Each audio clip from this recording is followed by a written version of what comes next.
Kadapa MLA మాధవిపై mayor Suresh Babu ఆగ్రహం వ్యక్తం చేశారు. పార్టీలు మారుతూ పబ్బం గడుపుకునే వాళ్లు తనపై నిందలు మోపుతున్నారంటూ మండిపడ్డారు.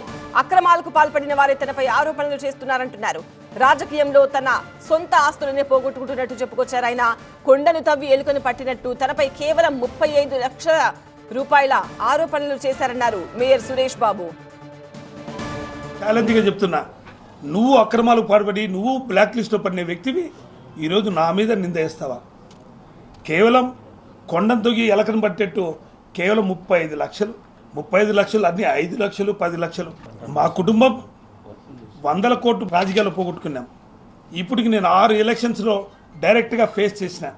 ఇంతవరకు ప్రతి ఎలక్షన్లో డైరెక్ట్గా ఫేస్ చేసినా కానీ నేను రాజకీయంగా ఎప్పుడు కానీ లబ్ధి పొందలేదు. 18 ఏళ్ళుగా నేను జిల్లా అధ్యక్షునిగా కాంగ్రెస్ పార్టీ కొనసాగినాను.